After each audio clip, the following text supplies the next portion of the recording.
Assalamualaikum warahmatullahi wabarakatuh. Apa kabar kawan-kawan semuanya dimanapun berada?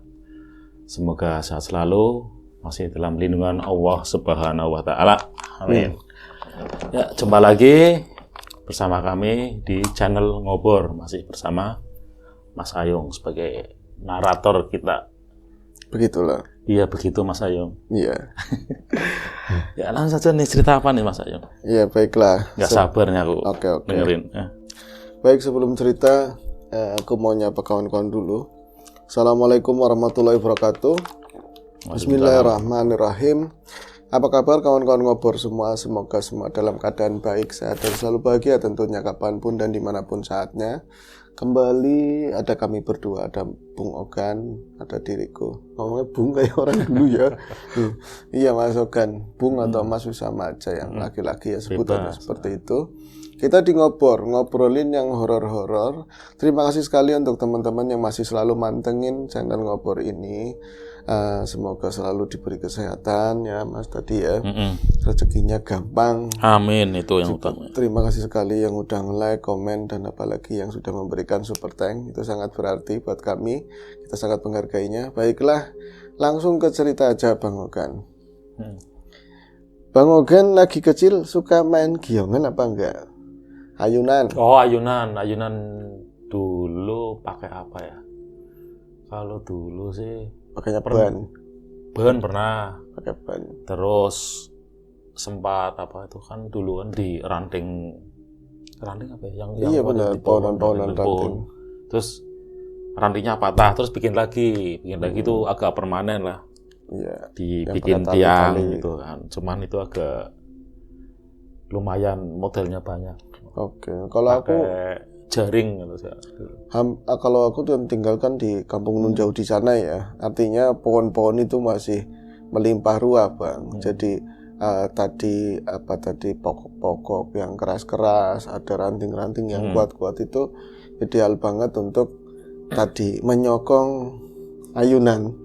Menyokong ayunan, terus yang namanya orang kampung seadanya pakai apa aja. Tapi yang mainan kayak gitu kan aku lagi kecil, mainannya lagi kecil.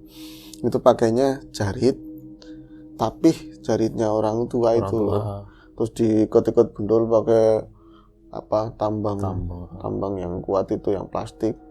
Tapi buat ayunan kayak gitu biasanya berjentek-jentek berapa bocah di ayun yang kencang-kencang sampai jerit-jerit tuh di bawah pohon mangga seperti itu. Tapi aku sendiri nggak suka mainan ayunan. Kenapa itu? Ya karena di cerita sebelumnya aja aku kalau ayunan bocah kadang-kadang udah ayun-ayun tiduran di situ. Aku kan tidur aja di kayak gituin. Jadi di ruang terbuka lebih ekstrim. Kalau misalnya ayunan itu aku langsung pusing. Apalagi udah mau jatuh ngantuk pasti didatengin seperti itulah. Makanya aku paling senengnya ngegiongin doang. Gak berani, yang ngayun-ngayunin, iya, tapi yang dorong-dorong gitu. Iya, kalau mau bisa aku ayunan juga berdiri, posisi jangan sampai ngantuk. Berdiri pegangan ininya iya, kan. pegangan talinya. Ya, ini ada sebuah cerita yang hubungan sama ayunan. Jadi cerita ini dari keluarganya Pak Rustam. Keluarganya Pak Rustam kalau yang menceritakan anaknya sendiri atau putranya bernama Imam. Jadi begini Mas. Saya itu mengamini keluarga saya, bersyukur punya keluarga yang eman, yang perhatian sama saya, terutama bapak sama ibu. Kakak-kakak juga demikian, karena saya anak paling bontot. Tapi ya kesempurnaan siapa sih ya yang segala sesuatu di sekeliling kita, keinginan kita itu menjadi sempurna, tetap aja masih ada kurangnya begitu. Di sisi lain bapak ibu eman, perhatian sama saya, kakak-kakak perhatian. Begitu juga dalam lingkungan pergaulan saya nggak ada yang tukang bully lah seperti itu. Ini tahun dulu, udah sekitar 10 tahun yang lalu. Kemudian ada kurangnya tadi, saya punya nenek tapi bahasa sekarang bocah sekarang itu killer. Jadi, yakin kalau itu bukan. Saya aja sering dibikin marah. Itu semenjak saya ngerti, bisa ada nalarnya ngerti, saya banding kayak gitu ya, sama neneknya teman, ibunya teman yang udah nenek-nenek. itu nggak seperti nenek saya. Itu gimana itu? Ya kayak gitu Bang. Cerewetnya luar biasa. Jadi bahasanya bapak sama ibu tuh begini, ibu mantu tapi lebih eman ke nenek, jadi lebih pengertian. Kalau laki-laki kadang-kadang rada emosian walaupun itu anaknya sendiri kan. Yang anaknya sendiri kan bapak saya, kata Mas Imam kan. Jadi kalau nggak ditemenin kasihan, duduk jalan aja susah ya kan, malah udah tua banget. Tapi kalau ditemenin bikin mangkel, bikin marah. Seucap-ucapnya itu nyebelin Bang. Istilah sininya apa? Nyelekit itu kalau nyelekit, ngomong. kalau ngomong nyelekit. Semua itu salah di depan dia. Bapak itu natain taman di depan rumah ya, di depan teras didatain begini, katanya rungsep koma lemut buat rumah nyamuk. Tapi bapak, ya ini kan ini mak, makanya kan maknya sendiri, biar bagus, PK orang, guang. Itu baru dibeli, kadang-kadang dia ngambil tanaman teman ya, tuker-tukeran begitu. Ada bonsai harus dibuang ya harus, nggak boleh nanti misalnya nanti mau dijual apa dimana, dia sendiri yang walaupun jalannya itu susah-susah itu langsung naparin apa segala macam, nggak pot-potnya segala macam.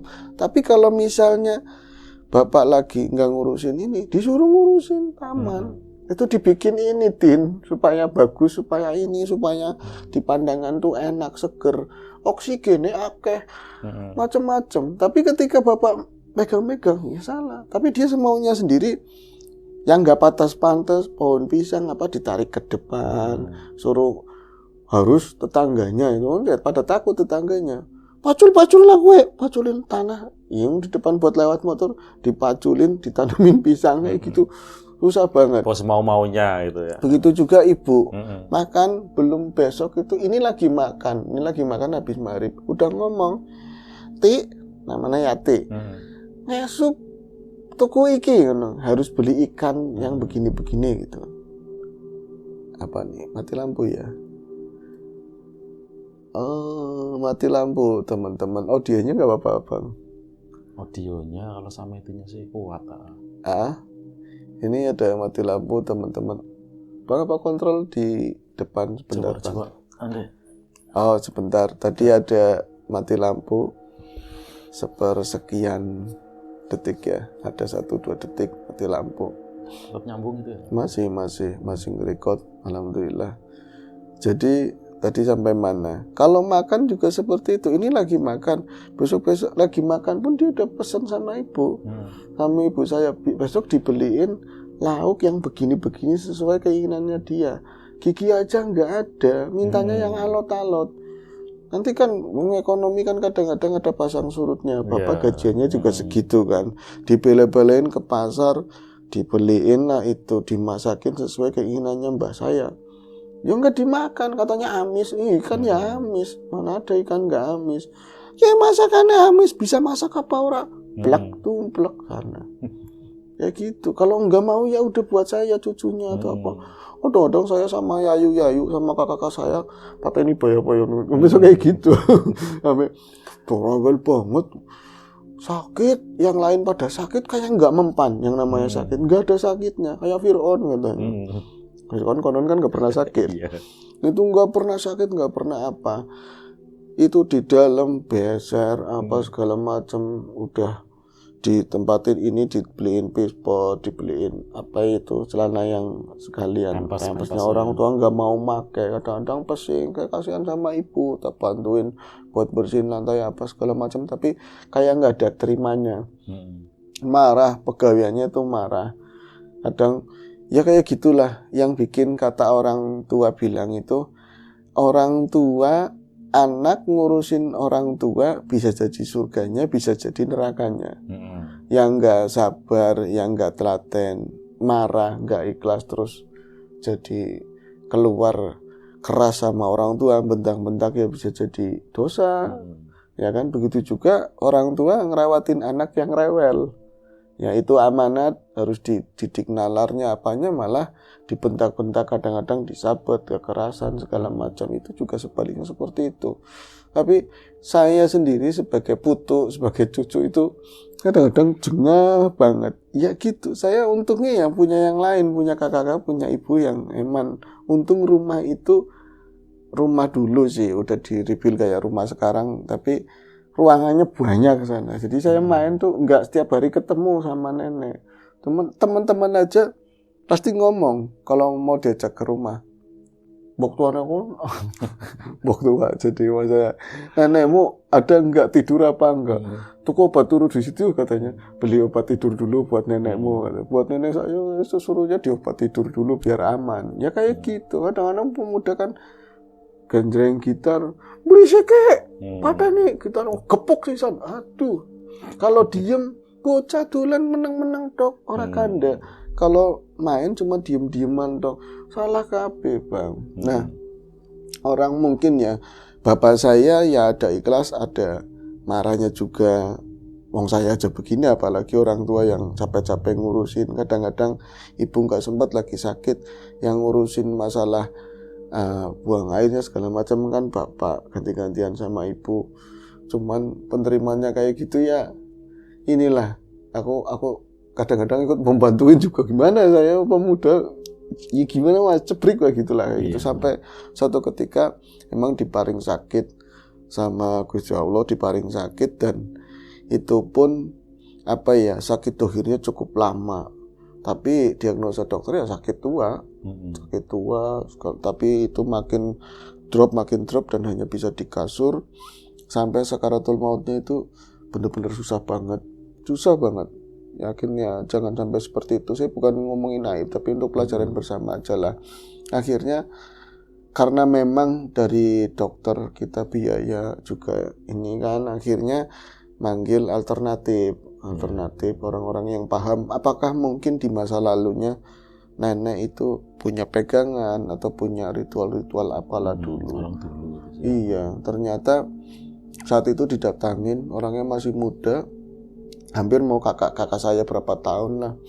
Itu dibawa sama bapak sama temennya. Sebelum meninggal pun dilepasin semua dari, ternyata susuknya banyak. Iya orang dulu iya itu. Susuknya banyak. Kalau dulu kan mungkin ada pandangan begini, yang kuat ya dia yang mulia. Ya kan, orang kuat laki-laki tentunya ya, kita punya kekuatan, kita dipandang sama orang, kita punya jabatan. Begitu yang perempuan cantik menarik, itu jadi istrinya orang hebat kan, seperti itu konsepnya. Tapi banyak yang dilakukan seperti itu. Akhirnya dia juga banyak susuk-susuk yang dipakai, terutama susuk yang nggak sulit dideteksi itu yang bentuknya air bang. Susuk yang bentuknya air, akhirnya itu ada ritual khusus yang harus dicabut. Rambut salah satunya itu harus dicabut, rambutnya nenek harus dicabut gitu. Tapi kan nggak tega lagi kayak gitu kan, molak-malik sakaratul maut segala macam. Akhirnya dapat keluasan nyari rontokan rambutnya. Akhirnya didoain segala macam. Ya singkat cerita, ini saya nggak mau ceritain yang itu tragis, tapi itu nenek saya itu. Tuh akhirnya meninggal. Akhirnya nenek saya meninggal. Ya nenek sejahat apapun nggak adanya saya, ya adanya bapak, adanya nenek. Itu tetap, waktu meninggal itu ucapnya gimana itu? Innalillahi wa alhamdulillah. Ya antara itu dua-duanya, cuman ya tetap aja nenek gitu. Tetap aja nenek. Adanya saya, adanya nenek, adanya kakek, adanya bapak lah, seperti itu saling menyambung. Kemudian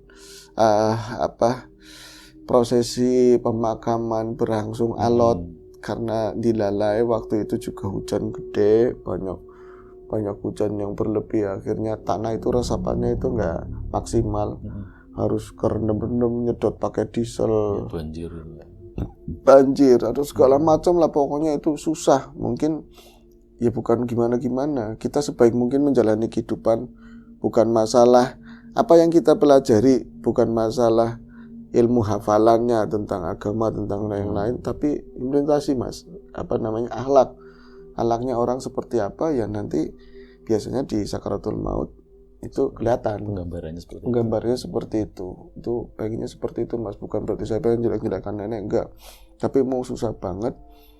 Nah, akhirnya selesai area prosesi pemakaman sampai dengan 7 hari. Itu dia dapat hak seperti itu kan, bisa dilayakan. Kita tutup semua yang enggak baik-baik dari lingkungan, cuman di keluarga. Cuman ada hal yang saya menarik, saya pengen ceritain itu. Bapak itu dia tentu sedih, itu emaknya yang meninggal kan. Untuk emaknya tentu sedih. Pernah kemarian itu yang tua jadi kayak bocah, dulunya ya mungkin gak kayak gitu. Ngopeni bapak dari kecil dan lain-lain. Dia juga sedih, tapi sisi lain juga bapak kayak lepas dari beban gitu loh. Dia itu kayak apa yang tadinya dilarang sama nenek, itu dilakuin semua. Jadi bikin taman, dirapiin gitu. Kayak enggak, kadang-kadang ibu ngomong, enggak ada emaknya, enggak ada simbol kabungan. Ya enggak kayak gitu mah. Iya bilang aja, iya wis lah kayak gitu katanya gitu. Bikin taman, bikin kolam ikan segala macam. Kayak dia itu emang nyeni, orangnya nyeni. Jadi semua itu dibikin. Terus ada dia tabungan katanya dulu, katanya nanti besok mau berangkat haji apa. Ternyata enggak, malah dibeliin batu bata, dibeliin besi segala macam, rumah ditinggiin.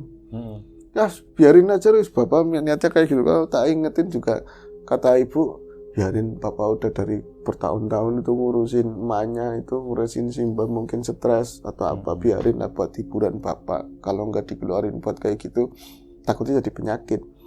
Akhirnya rumah itu dibangun ulang, ditambahin atasnya, alih-alih dia itu semua dilakukan buat ibu saya. Daripada mepe baju, ngeringin baju itu di luar, di halaman nggak pantas, udah tak bikin taman. Di belakang takut ada begal baju, di samping jalanan. Yus, akhirnya kayak gitu, didak atasnya, di belakang ditinggiin rumahnya, didak. Terus dia bikin kayak semacam peristirahatannya dia sendiri loh. Berikut sound-soundnya musik, dia juga tahu-tahunya saya baru bapak itu bisa gitaran, musisi ternyata. Nggak tahu, tapi ya lagunya nggak lain, keroncong, dangdut, seperti itu, lagu-lagu lama. Itu dibangun selesai, terus dibikin area di atas itu lega buat nyemur pakaian. Ya Mas senang, tentu Mas senang. Cuman lama-lama itu pembangunan itu kayak apa ya, dari awal dibikin itu banyak hal yang janggal gitu loh. Bukan di materialnya, bukan di uangnya, tapi tukang itu kan gak banyak, masih saudara-saudara sendirilah. Mereka merasa sering digangguin, sering diliatin gitu loh, sesuatu yang menurut mereka itu sosok tapi emang gak pernah jelas, tapi mirip kayak Simba. Mirip kayak Simba lah kayak gitu. Kalau misalnya harus bangunan kan dibikin tangga ke atas, kadang-kadang tangga aja belum jadi, masih ya kayak gitulah, cuman cor-coran begitu. Nanti kayak kirain mas saya yang duduk di tangga, tahu-taunya itu kok tua, kok kayaknya ini gitu ya, kan ya. Meninggal gitu, kayak mendiang gitu. Iya kayak mendiang. Nanti mereka balik lagi mau ngambil semen ke bawah, balik lagi ke atas karena takut. Nanti bawa teman yang satu lagi, nggak ada apa-apa kayak gitu. Nanti gantian lah seperti itu. Akhirnya terus kadang-kadang mau basahin apa, bikin adukan, tadi airnya mati dengan kayak tadi lah. Ini mau cerita aja mati lampunya. Kita lebihkan seperti itu, emang mati lampu kan tadi. Terus akhirnya bangunan itu selesai, bapak itu kayak bocah kecil lagi. Jadi bikin tadi giyongan, bikin ayunan, Bang. Bikin ayunan. Apa sih jenengan itu kemarin sempat ngomong bikin ayunan entung, kepompong. Ayunan kepompongnya kayak apa ya? Berarti bentuknya kayak pakai rotan itu. Udah satu set itu ada. Oh, ayunan yang begini, yang udah satu rotan. Iya, satu set itu. Rotan. Kita tinggal masuk begitu ya. Iya. Kalau itu ayunan yang bukan ini Bang, tapi ayunan yang pakainya tali, kayak tali kayak gitu yang udah jadi juga sih, beli. Bapak itu beli seperti itu. Kadang-kadang saya pakai, bapak aja sampai, Bang turun enggak nih, ngapain, jangan tiduran di situ, ini tempat saya kayak gitu. Dia buat leha-leha, itu ngambil gitarannya kayak Ya, wong-wong nyaman banget lah. kayak ya. turis lah, udaranya seger.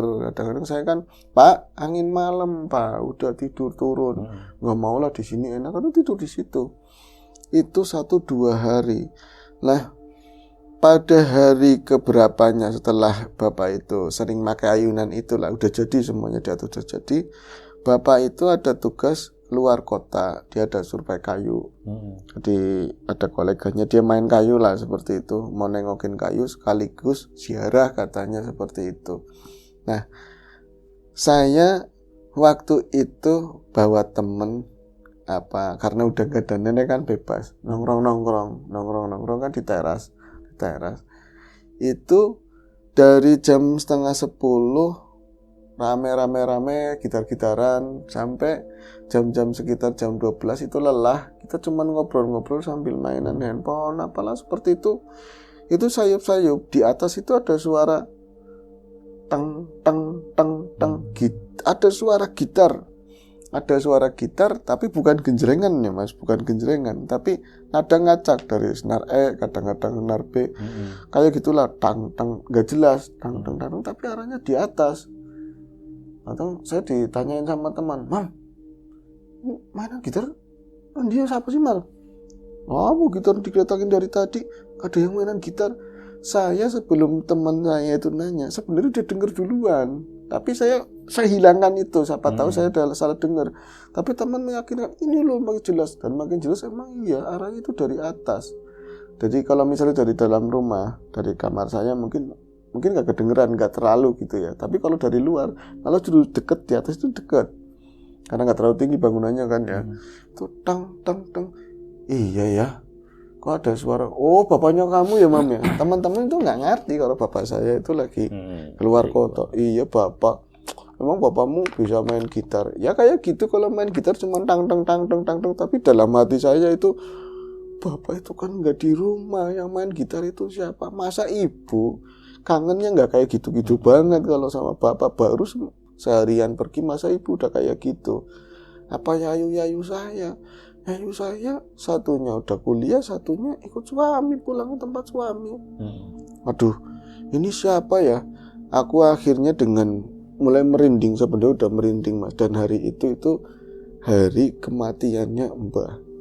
Hari kematiannya Mbah. Dan ada rencana mau diholin. Ya 1 tahun, apa berapa tahun gitu. Iya itu, iya mau diholin. Ya enggak ding, sebenarnya bukan diholin karena baru meninggal belum lama kan. Ada hampir 40-an lah, hampir 40-an. Kan kemarin udah 7 hari ada rencana begitu. Tapi setiap misalnya ini harinya Simbah meninggal, kita itu biasanya tahlil bareng-bareng sama bapak. Oh gitu pas kan. hari itu. Harinya dari awal meninggal itu kelipatan harinya pasti tahlil. Ini kan bapak enggak ada. Ini hari meninggalnya mbah saya begitu kan ya. Wah, mulai merinding. Mbah, masa iya mbah saya jadi hantu? Orang kan urusannya udah sendiri. Alhamdulillah. Tapi saya penasaran, tapi saya takut. Akhirnya ngomong sama teman-teman, "Ini mau nambah kopi lagi?" Airnya juga habis. Udah nanti saya masakin air lagi. Saya masuk itu memastikan ibu itu kamar nggak pernah dikunci dari dalam juga. Jadi saya bisa pelan-pelan, saya ngeliat ibu ada. Nah itu ada si Mbok ya, yang biasa ngerewangi di rumah itu, cuci atau apa. Di kamarnya dia itu nggak suka tidur di kamar, jarang. Paling tidurnya dekatnya di dekatnya dapur, ada rusbang di itu, ada di situ. Bunyi makin jelas banget di atas tuh, tang tang tang tang, dan nada nggak jelas kayak gitu kan. Saya naik apa enggak? Yang jelas itu ada yang mainin kucing. Masa iya kucing sih? Kayaknya saya nggak melihara kucing sama sekali, dan nggak ada kucing-kucing tetangga atau siapapun naik ke atas ini. Akhirnya saya itu dengan rasa takut tapi penasaran mulai mendekati tangga itu, tapi air udah saya ceplek, udah saya masak air. Kemudian saya mulai naik ke atas. Berapa anak tangga itu langsung bisa ngelihat. Kalau ngelihat ayunan sih nggak bisa, cuman kalau ayunan itu jalan, kita bisa melihat gerakannya lah, samar-samar itu bisa ngelihat gerakannya. Dan jelai Mas, ayunan itu emang lagi gerak begini. lagi gerak, kayak ada orangnya lah di atasnya. Cuman kan saya nggak terlalu, jadi ada bayangan lampu dari atap yang di atas itu ya, dia nerpa ayunan, nanti biasanya bisa nyampe ini, sampai tembok tangga. Itu ada bayangannya, dan di situ memang kelihatannya ada yang duduk di situ. Kalau berikut sama gitarnya apa aku nggak ngeh. Ya sih siapa ya? Ya Allah, ini siapa? Apa jangan-jangan masa Bapak pulang sih? Ini siapa? Ini siapa? Saya pertanyaannya makin gede, mau turun lagi ngajak teman. Nanti takutnya mbak saya baru meninggal, nanti aib keluar. Yang kayak gitu, berita-berita kayak gitu. Saya beraniin pelan-pelan, saya niti tangga. Belum saya sempat tangga terakhir, nanti belok ke arah sana itu langsung bisa ngeliat ayunan sama kamar bapak lah di situ, kamar yang buat istirahat bapak di atas. Saya belum nyampe ke situ, udah dengar suara ketawa. Dengar suara ketawa. Tapi sekilas kayak gitu. Kalau misalnya saya lihat di acara-acara yang tentang horor itu kayak suaranya Kunti lah. Itu yang dari itu kan ada ya sound yang Kunti kayak gitu, mirip. Kok ini bener suara ketawa orang perempuan apa bukan? Saya naik lagi apa enggak? Lagi menunggu kayak gitu. Suaranya dehemnya Simba. Tuh kayak ada kayak gitunya. Yakin ya Allah, suara dehemnya Simba. Dehem itu apa ya? Kayak gitulah. Ada kayak gitu. Ada kayak gitunya. Tapi biasanya dia itu segala-galanya ada kata-kata ya Allah, sakit atau apa sakit gitu. Itu tuh nggak ada, cuman tuh kayak gitu. Masa Simba, ada suara Simba? Pada lembah sendiri. Mbah mau jadi hantu Simba, walaupun situ dulunya jahat banget gitu. Masa mau jadi hantu situ tak doain terus. Udah kan, saya memastikan ini mau bunyi lagi apa enggak. Itu udah nggak ada suara denting gitar sama sekali, tang-tang nggak ada. Adanya suara kayak dia itu lagi masa-masa sakit parahnya itu sering nafasnya susah kayak gitu. Aku langsung refleks cucu loh, padahal ya bukan mbah, yang jelas bukan mbah. Saya itu mbah saya sanyain mbah lagi apa mbah itu dia nggak jawab, cuman kayak gitu doang. Suara kayak tahu gitu. Emang mbah udah nggak ada ya? Udah tahu mbah nggak ada. Saya itu berat banget, kaki saya langkain 1-2 lagi anak tangga, tak. Saya itu dari kepala segini saya bisa ngeliat ke arah sana. Itu mbah ya, boro-boro dia itu bisa naik tangga. Jalan aja kalau ada dari kamarnya dia terus menuju ruang tengah itu ada undagannya itu, keramiknya. Itu aja sering ngomel. Ayo gitu gawe ini susah melakukannya. Masanya bisa naik tangga. Itu ada di ayunan pula. Naiknya itu dengan cara apa gitu. Sekilas saya itu lupa dia meninggal gitu loh. Memastikan itu mbah apa bukan. Tapi dari siluetnya kan nggak begitu jelas ya. Lampu itu nggak begitu jelas dan saya nggak pengen jelas emang. Karena memang dari bentuknya modelnya itu udah mbah banget. Itu lagi di ayunan ngampling-ngampling nggak jatuh. Ayunan itu kan aturan. Ini di luar akal sehat sih ya mas, di luar namanya hal kayak gitu. Ayunan kalau ada orangnya kena beban otomatis lengkung begini. Dia itu datar begitu doang bang. Enteng banget itu. Enteng banget. Dia itu kayak nggak ada beban, bener-bener kakinya itu ngampling kayak meja begitulah. Begitu di pinggir dan cacu kayak gitu. Wis jelas positif ini belis ini datang itu. Saya itu dilalai kayak ada keberanian yang nggak tahu dari mana datangnya. Saya langsung bangun. Bentar. Saya nggak tahu ada keberanian dari mana. Pas akal saya bekerja waktu itu, entah ini pandangan mau dikaburin atau apa, yang jelas mbah saya pernah jahat, pernah baik. Nyatanya ada bapak, ada kakak adiknya bapak, berarti dia juga pernah yang ngerawatin anak-anak juga. Ada saya juga sekarang buktinya. Tapi itu akal saya nggak nerima. Kalau memang itu manusia, ayunan itu harus ada bebannya. Itu nggak ada beban sama sekali. Goyang-goyang begini, nggak tumplek, nggak jatuh, nggak goyang-goyang, bener-bener. Dan gitar itu nggak ada di ayunan. Itu nyender bang, nyender di depan tembokan yang kamar itu dekat pintu. Kok bisa bunyi tadi? Secepat apa orang tua segitu? Ini bukan, saya benar-benar ada keberanian entah dari mana, nggak tahu itu marah atau refleks. Saya langsung, saya kayak gitu ya. Bahasa kasarnya orang sana ya, raimu siapa gitu? Kamu itu siapa? Jangan ini udah mbah saya. Itu saya langsung naik, dia itu langsung bleb kayak gitu. Dan saya lihat pada saat slep gitu dia kayak geser masuk ke arah kamar. Arah kamar itu pintunya terbuka dan lampu nggak di setel sama sekali ya. Itu saya kayak kalapnya orang gimana sih ya. Saya langsung yang saya pelajari begitu. Saya bacain ayat kursi. Sebenarnya sembari takut. Itu udah jelas itu bukan manusia kan. Saya bacain ayat kursi sambil gemetar lah kayak gitu. Dia itu gitu hilang sambil menjauh, tapi ya keluarnya tahu dari mana. Saya raba-raba begini yang namanya stop kontak, jeblek, nggak ada siapapun. Saya benar asam banget itu keluar semua. Jangan niru jadi mbah saya, Saya lagi kayak gitu, tahu-tahu ibu udah di tangga. Ibu itu, Mam, lagi apa sih Kun? Kamu lagi ngapain? Mbak apa? Mbak saya nggak pernah cerita. Lama sekali, sampai sekitar 2 tahunan baru. Itu kalau tahun kedua, saya baru cerita sama ibu. Ya, pernah terjadi kayak gitu. Saya nggak pernah ceritain ke siapapun, bahkan ke teman saya juga nggak cerita.